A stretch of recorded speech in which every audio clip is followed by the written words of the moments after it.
Meus amados, sem mais demoras, nós vamos meditar na palavra de Deus.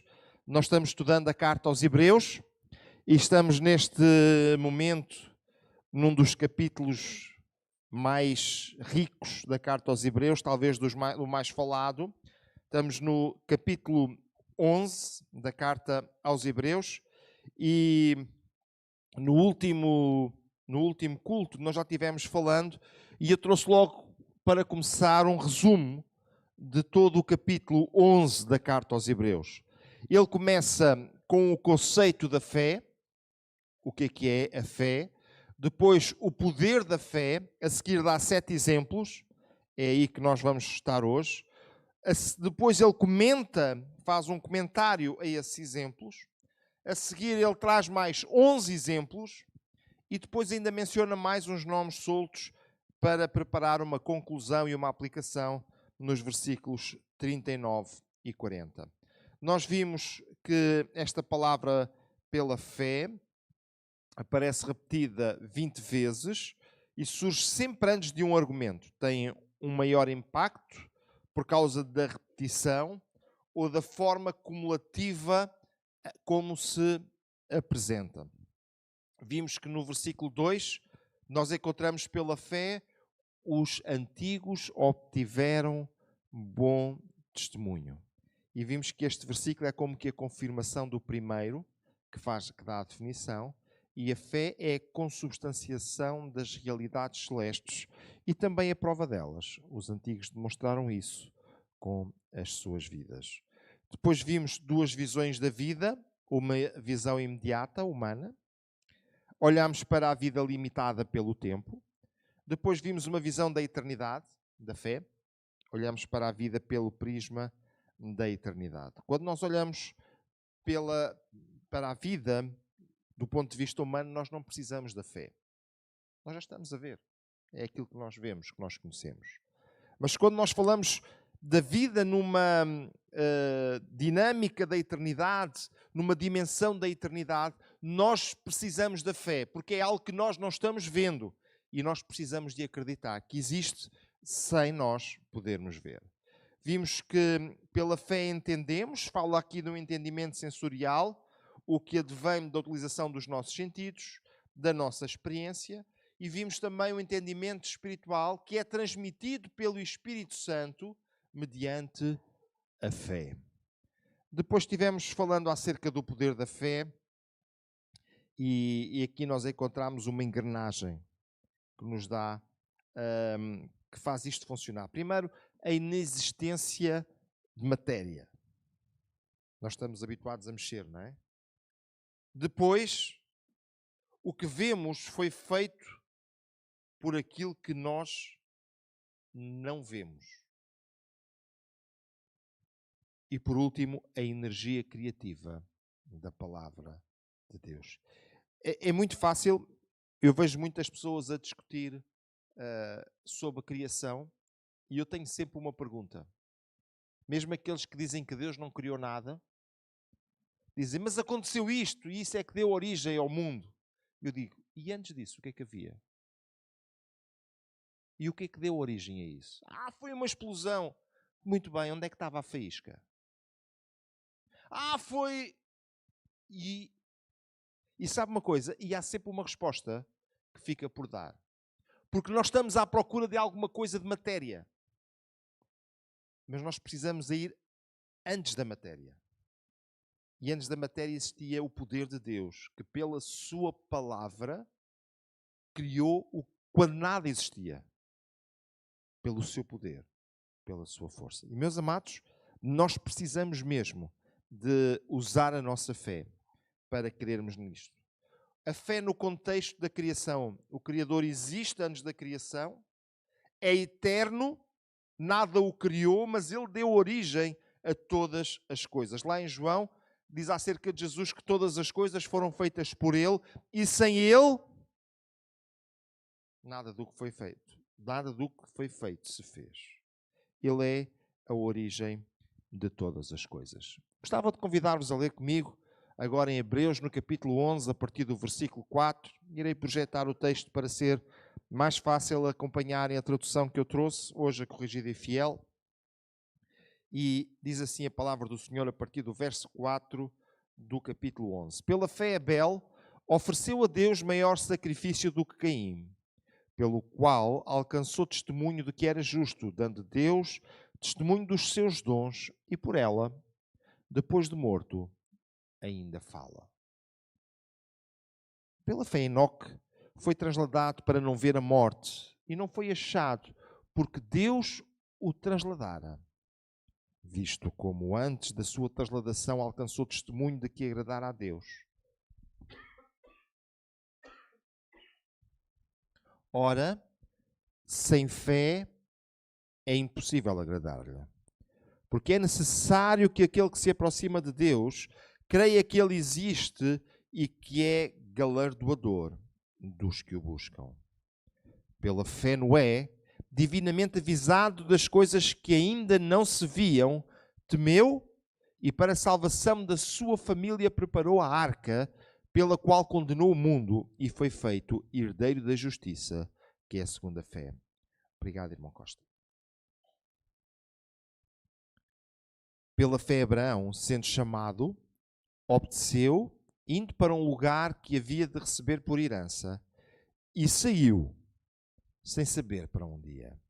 Pela fé habitou na terra da promessa, como em terra alheia, morando em cabanas com Isaque e Jacó, herdeiros com ele da mesma promessa. Porque esperava a cidade que tem fundamentos, da qual o artífice e construtor é Deus.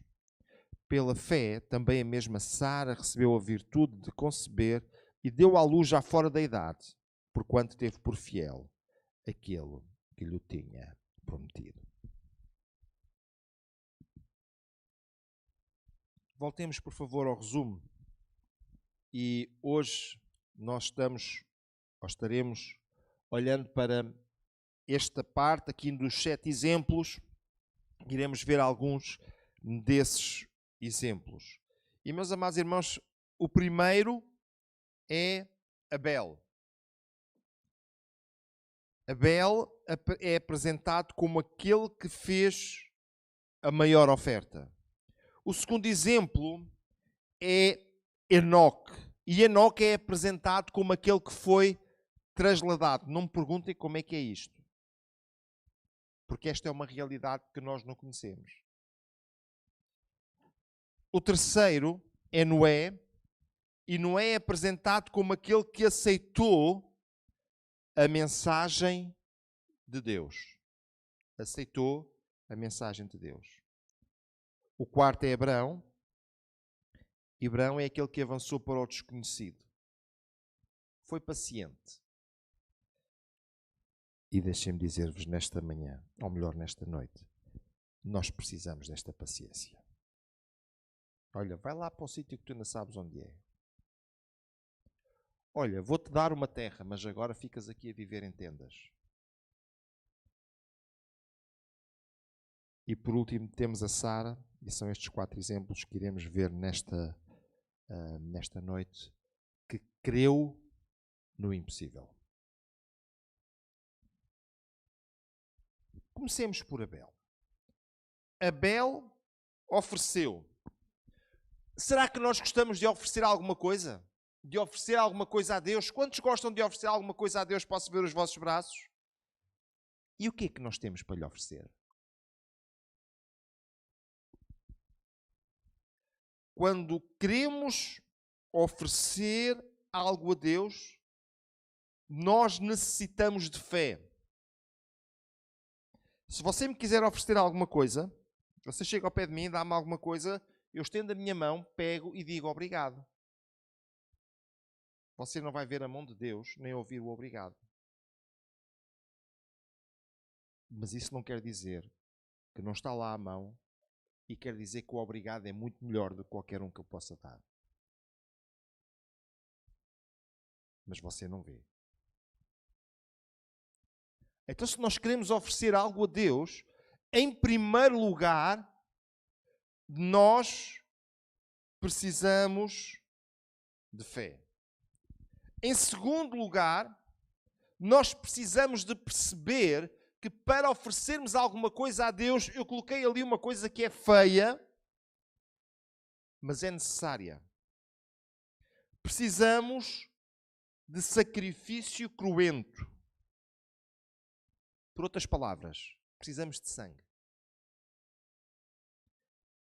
Você pode verter todo o seu sangue e ele não vai ser suficiente.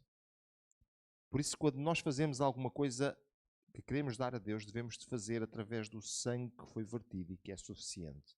Esse é o sangue de Jesus.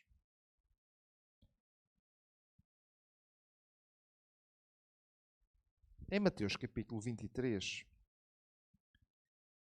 e no versículo 35 diz: para que sobre vós caia todo o sangue justo que foi derramado sobre a terra. Sangue justo. Desde o sangue de Abel o justo, até ao sangue de Zacarias, filho de Baraquias, que matastes entre o santuário e o altar. Quando nós olhamos para este texto, e eu queria isolar aquilo que me interessa deste texto, não irei falar de Zacarias, nós encontramos o sangue de Abel, o justo. O sangue que foi derramado sobre a terra. A nossa oferta, a oferta do nosso louvor e adoração, mediante o sangue e a aceitação, confere-nos um estatuto de justos. Eu quero dizer-vos que o sangue de Abel foi derramado de uma forma injusta. E o sangue de Jesus Cristo também foi derramado de uma forma injusta. Porque ele não merecia, quem merecia era eu. Mas ele deu a sua vida por mim. Deixa-me lá recuperar este texto de Mateus. Desde o sangue de Abel, o justo. Veja a forma como Jesus se referiu a este homem. O testemunho da fé de Abel é tão grande que é maior do que a sua própria vida. Mesmo depois de morto, ainda fala. Quando Deus perguntou a Caim: onde é que está o teu irmão? E ele diz: mas eu sou o guardador do meu irmão. Tem alguma coisa a ver com o meu irmão? E Deus diz: olha, o sangue dele clama desde a terra. Tu escondeste-o, enterraste-o para que ninguém visse. Mas o sangue dele grita. Há um sangue que grita muito mais do que o de Abel. Este é o sangue de Jesus Cristo que foi vertido por nós na cruz do Calvário. E é este sangue que nos permite chegar até à presença de Deus para lhe podermos oferecer alguma coisa com a nossa vida. Bem, deixem-me falar-vos agora um bocadinho acerca de Enoque. Enoque tem muito pouco texto lá no livro de Gênesis. Basicamente, diz assim: Enoque andou com Deus. Segunda coisa que diz: Deus tomou Enoque e ele não se viu mais.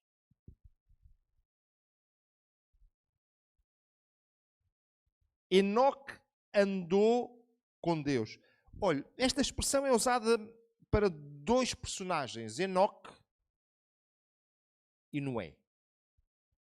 E a ideia que é transmitida nestas tão poucas palavras do livro de Gênesis é que Enoque era tão junto, tão ligado com Deus, era tão próximo dele, que um dia Deus disse assim: olha, estás um bocado longe, anda cá para mais perto. Pegou nele e levou. A verdade é que isso acontece connosco quando nós morremos. Mas aconteceu com Enoque sem ele morrer. Obteve testemunho. Uma referência à obtenção de aprovação divina. Deixe-me ver o texto de Gênesis convosco. E andou Enoque com Deus. E não se viu mais. Desapareceu. Porquanto Deus para si o tomou. E andou Enoque com Deus. A fé de Enoque diz que creia que ele existe e que é galardoador dos que o buscam. Aproxima de Deus. E esta é uma evidência da nossa adoração. Nós precisamos nos aproximar dele com a nossa adoração.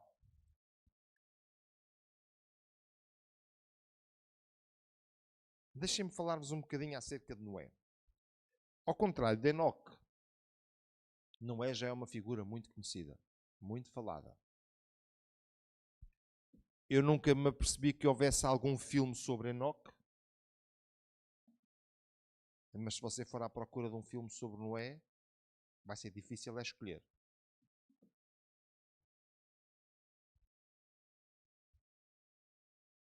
Noé foi o grande herdeiro. Herdou a vida, herdou a terra, herdou as bênçãos. A fé de Noé levou-o a fazer coisas estranhas por causa da forma como ele temia a Deus.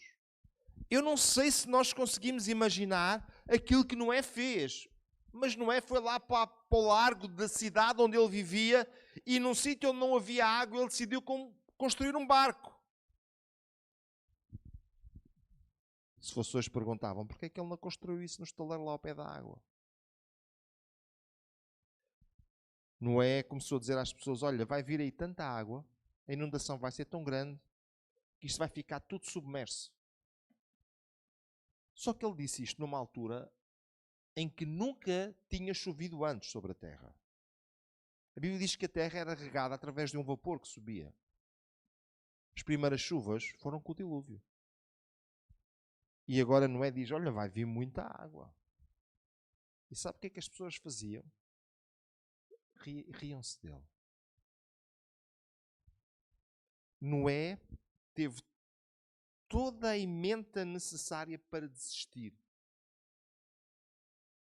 Tudo lhe dava uma ajudinha para desistir. Sabe o que é que Noé fez? Confiou em Deus e não desistiu. A fé de Noé levou a temer. A fé de Noé levou a acreditar em coisas difíceis e estranhas. Irmãos, pensem comigo. O que é que vocês diriam se todos os dias passasse uma pessoa aqui na rua, cada dia com 2 bichos? Agora são 2 chimpanzés. Amanhã vão ser 2 girafas. E no dia a seguir 2 abutres. O que é que vocês diziam dessa pessoa? O que é que vocês acham que disseram de Noé? Uma coisa. Olha, deixa lá ver qual é o bicho que ele traz hoje. Hoje trouxe os cangurus. E toda a gente ria dele. Sabe o que é que o segurou? Sabe o que é que o manteve firme? É que ele temia a Deus. E ele confiava em Deus. E ele sabia que o homem podia rir à vontade, que as pessoas podiam dizer o que quisessem, mas que a palavra de Deus iria permanecer sempre fiel. Porque Deus nunca erra. Deus nunca falha. A fé de Noé não trouxe bênção para ele apenas. A fé de Noé trouxe bênção para ele, trouxe bênção para a sua família e para nós também. Nenhum de nós estaria cá se não fosse Noé.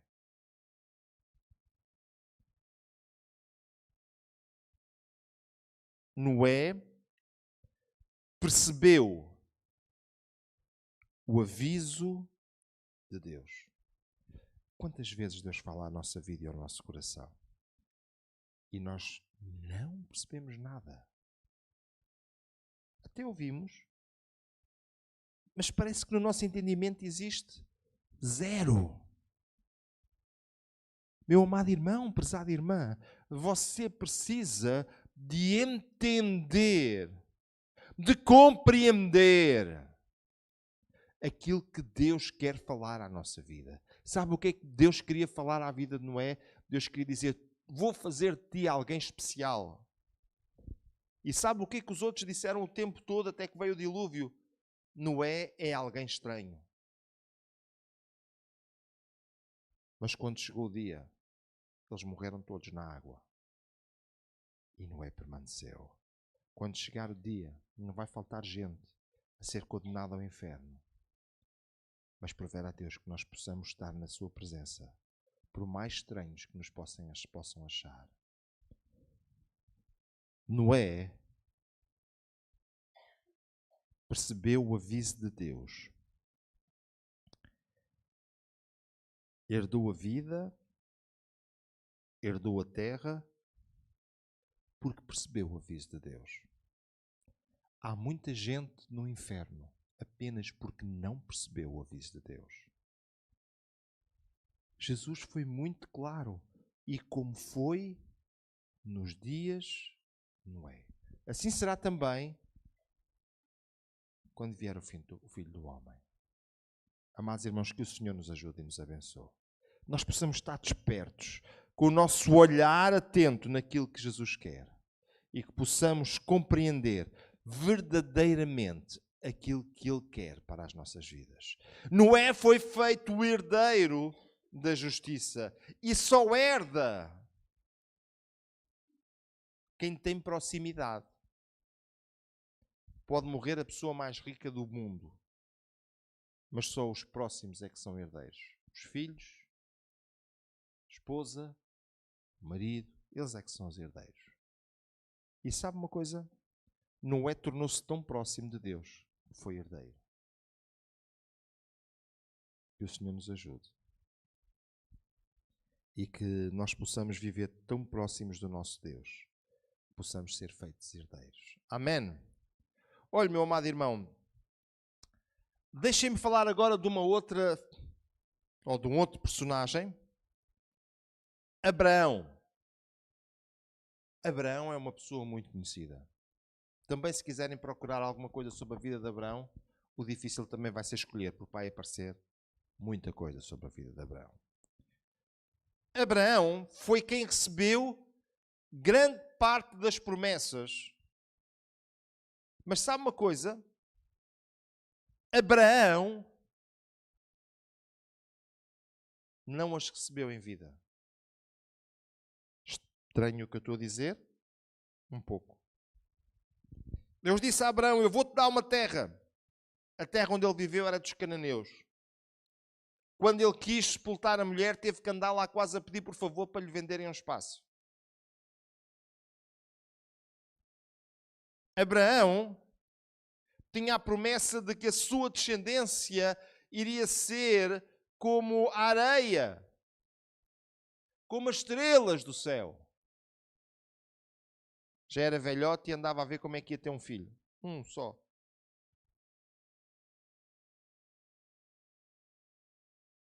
Coisa tão complicada. Mas sabe uma coisa? Tudo o que Deus lhe prometeu, ele recebeu. Mas ele não viu.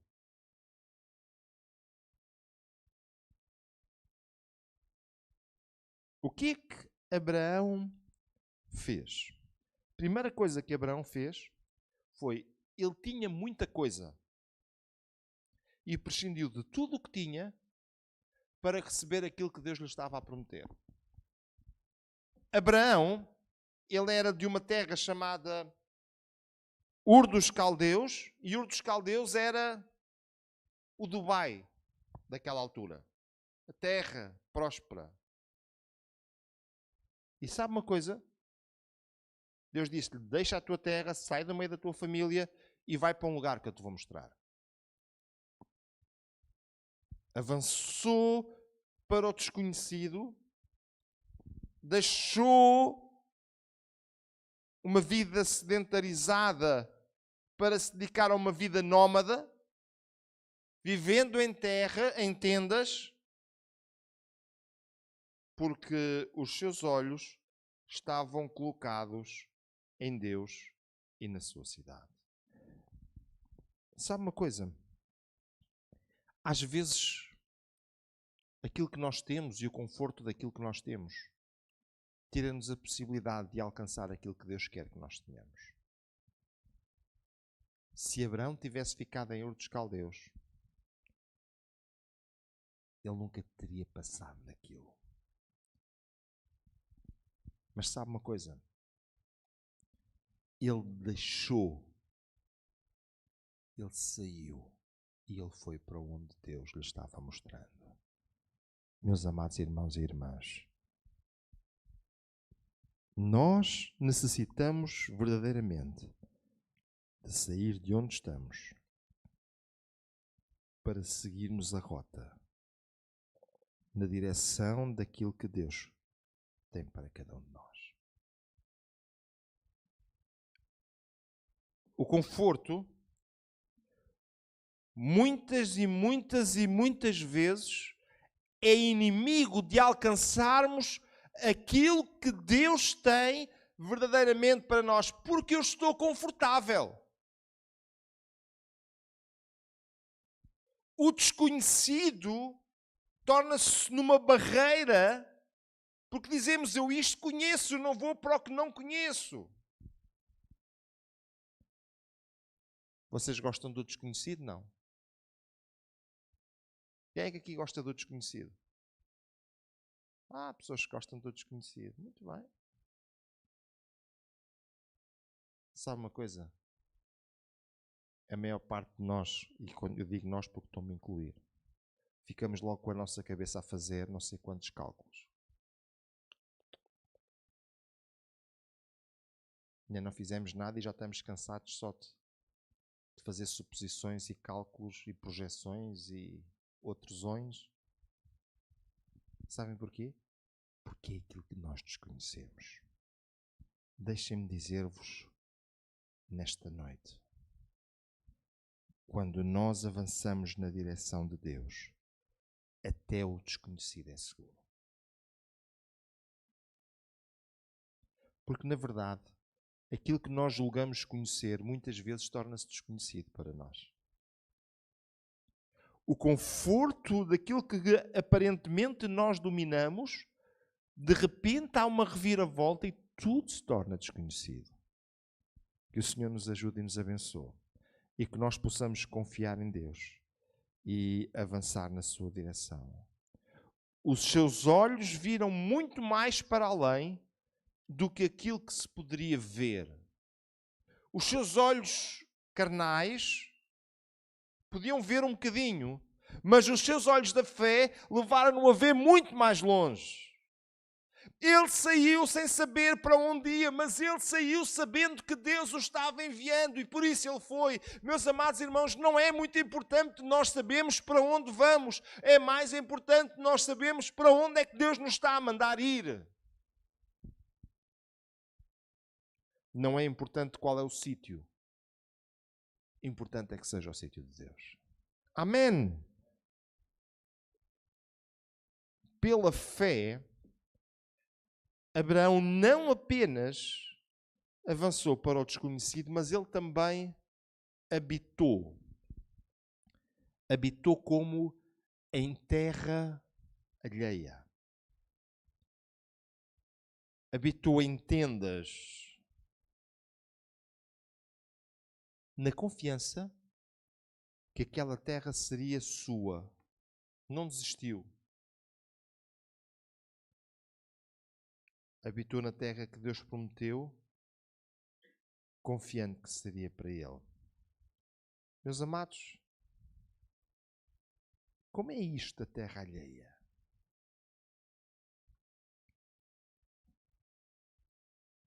Habitar em terra alheia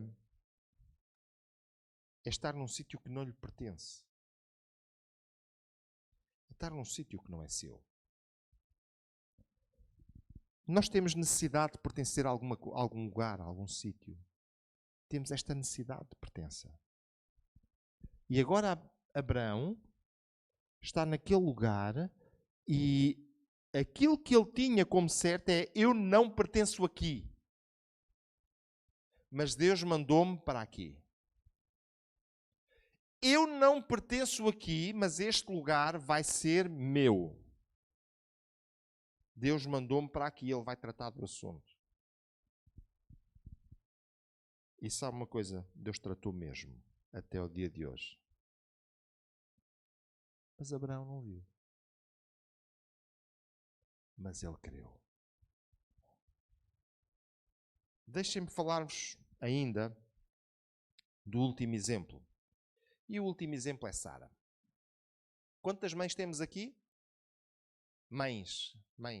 Ah, tantas mães. Quem é que aqui foi mãe aos 90 anos? Vocês estão-se a rir? Sara fez o mesmo. E há muita gente aborrecida com Sara, dizendo: aquela Sara, Deus a prometeu-lhe uma coisa tão importante e ela a rir-se. Quando tiver 90 anos, você diga-me o que é que você vai fazer.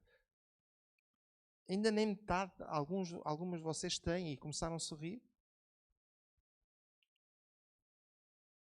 Sabe o que é que Deus disse? Deus disse que ela ia ser mãe. E Sara creu naquilo que sabia ser impossível. Este texto faz-me lembrar quando Jesus encontra lá os discípulos à beira do mar. E eles disseram: nós trabalhámos toda a noite e não apanhámos nada. E Jesus diz: então vão lá e agora lancem a rede para o outro lado. E ele diz: ó mestre, estamos a brincar ou quê? Então, na hora de apanhar peixe é à noite. E nós não apanhámos nada. E agora que não é a altura, nós vamos apanhar. Com todas as condições não há nada. E agora sem condições vai haver tudo? Não. E depois eles dizem uma coisa muito interessante. Mas como és tu que estás a dizer? E por causa da tua palavra, nós vamos obedecer. E tiveram um problema. O peixe era tanto que quase afundou o barco. Não houve nada de especial. Continuou a ser próprio pescar à noite. Continuou a ser próprio lançar as redes numa determinada hora, de uma determinada maneira. Tudo continuou próprio, mas naquele momento Deus decidiu fazer alguma coisa especial. Continua a ser próprio as senhoras terem filhos numa determinada idade, que não é aos 90 anos. Mas Deus decidiu fazer um milagre naquela hora. Meus amados irmãos, eu acredito que muitas vezes Deus decide fazer o impossível. Ele não está a dizer que vai alterar o que é normal. Ele está a dizer que vai fazer uma exceção ao normal.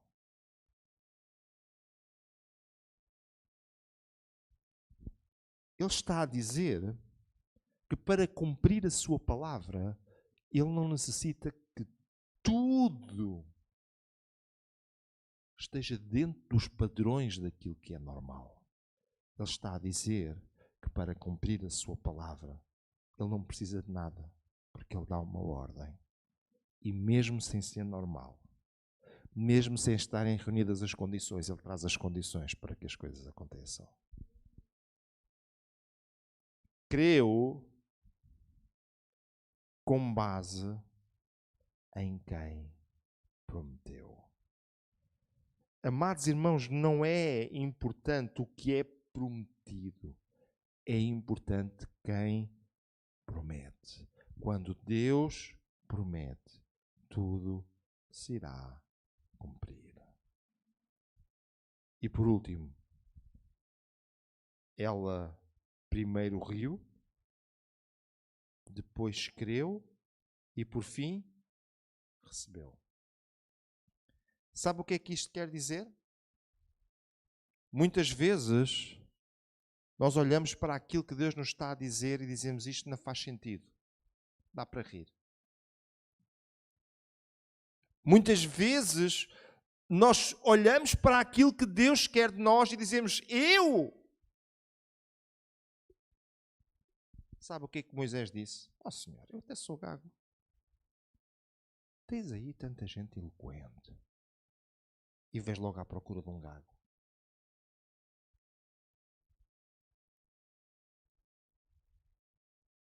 E sabe uma coisa? Foi ele que Deus usou. Primeiro, nós olhamos para aquilo e achamos estranho. Começamos a encontrar os problemas e às vezes até dá vontade de rir. Veja o Samuel.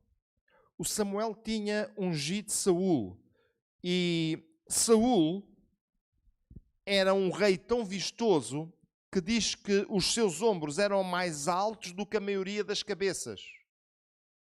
Um homem grande. E agora Deus diz, olha, eu já desisti de Saul. Vai lá ungir um rei segundo o meu coração. E agora Samuel não foi olhar assim. Samuel foi olhar assim, a ver se via algum lá em cima.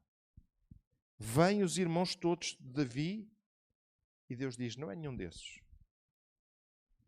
Porque Deus não vê como vê o homem.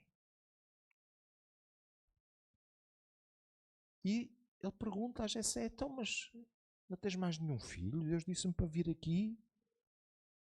Já acabaram os teus filhos? Ele diz que não é nenhum destes. Ele disse, sabe, já pai um miúdo, também é meu filho. Ele está lá nas ovelhas.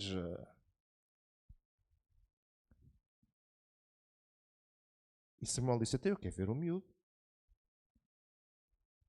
Chegou lá o Samuel e Deus diz, é esse.